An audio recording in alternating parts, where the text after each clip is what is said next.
Hi there, Dr. Gary here on the road. We sell dental practices nationwide. We are dental practice brokers. I was a dentist for 25 years, now doing dental practice brokerage for 15 with a staff of 10. So today's topic is seller of a dental practice has a big challenge. The dental practice is underwater financially. We'll talk about this. As you know, we now have 10 employees. We're in 25 states. I'm about to leave for Utah in a couple weeks. We have like 7 practices, I think, to visit there. Kind of excited. Some of them are pretty big. So we're available to you 363 days a year. We take off Christmas and Easter. And you can reach us from 8:30 a.m. till 8:30 p.m. every day, East Coast time. Just give us a ring. We'll be happy to talk to you, even give you some friendly free advice. Don't worry about it. Now, everything you're about to hear is for entertainment purposes. It's not legal advice or business advice. If you have the larger practice, like grossing over $1 million, 5 operatories or more, willing to stay on for a few years as an associate employee, you may be a candidate for one of the DSO, dental services organizations. So it's great opportunities out there. You know, you're going to get a lot more money, but it's different than selling to a private practice. Now, majority of all DSOs we work with like 140 of them throughout the United States. They all pay our commission. So it makes it, you won't have a commission as a seller under most circumstances. And if anybody's practice we sell that we represent over $1 million, we reimburse all of your legal fees upon successful closing. So that works out quite well. We've done that 4 times in the last 90 days. We take that quite seriously based on some minor criteria. Now, whoa, it's sunny out here in Jersey.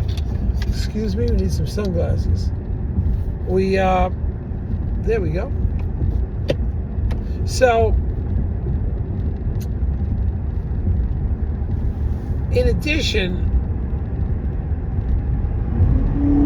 there's a lot of different ways to handle this situation. Doctor's practice is only grossing about $120,000, something like that, $150,000. Doctor bought the office a few years ago, and as a shell, so to speak.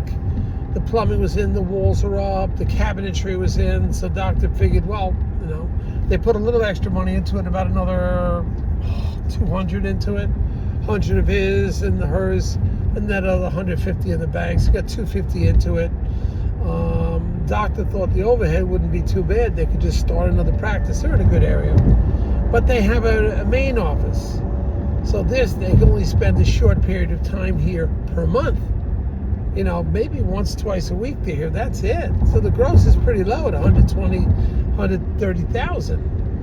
And they owe about $250,000. So it's a dilemma. Somebody that analyzes the practice. Remember, underwriting department at the banks, they don't look at the office. They're looking at numbers. Your practice grosses the first year $60,000, $70,000. The second year $120,000 or something, $110,000. You know, they'll average them out. Maybe it's 100 something. So they do a cash flow analysis. You got rent. I think about $4,100 the rent, or $4,000 rent. So you start, that's like over 30% of your gross income, approaching half of your gross income. So that's a difficult, because banks really want about, oh, the clouds went away, the sun went away. The banks want about, I don't know, about 5 to 8% of your income should be go towards the rental space or mortgage, whatever. This one, you're dealing with like 40%. It's challenging. 35%. It doesn't cash flow. they're going to look at this almost like a startup dental office. And you have to say, well, wait a minute now, if they loan money, and I've heard this a million times, to a dentist that is just starting out with 0 patients and building a practice from scratch, how can they justify not, handling, giving a higher amount for a practice like this? That's because the practice has a history. You're only grossing between 70 and 110,000. It already has a history. There's no history to the other practice that is being built from scratch, and that's what it is. No history on it, so they take a chance, and the success of a dental office is 99.75%, as proven by one of the large banks. So the opportunities here are different for each individual. Now you get a young doctor coming in, yeah, the office is ready to go, it's all built out, they could start right away, but they're losing money every month from day one. You could say, well, the same would happen if they're building an office, but if building an office, they don't have any staff either. And building an office, the landlord may give them a few months free rent. So it's challenging. What are you going to do in this situation? This is where I think a broker comes in handy. Fortunately, in this doctor's region, I know another office that just bought the office, and they're a big office. They're $2 million plus. Now, I know down the road they're thinking about renovating that entire office because it's just a little choppy the way it's been built, It's choppy. So I think that they could have a nice opportunity if they were going to renovate this office, and this office I'm selling is in the same town. They could move all operations over to this office, right? Negotiate some kind of price, and their office is probably going to take 6 to 8 months to build. But they got to renovate. The one they're in now, it's a great office, doing $2 million. It's worth renovating. And this office isn't big enough to handle that. It's too small. And the other one's a condo, so they own real estate. I'm thinking, this may be an alternative. Somebody that needs an office, use it for 6, 8 months. Under the worst of circumstances, they just become a subletter. This doctor continues to grow the office, maybe works 2 days a week. They work 4 days a week, and they sublet from him, and it helps him with his overhead. In the meantime, the seller can build up the office if they have time. And the subtenant, let's call it, is building renovating their other office, but they have a place to practice. So maybe they'll do a sublet situation, or they buy it and keep it, possibly for overflow or something. It's the same town, because they do some specialty work there.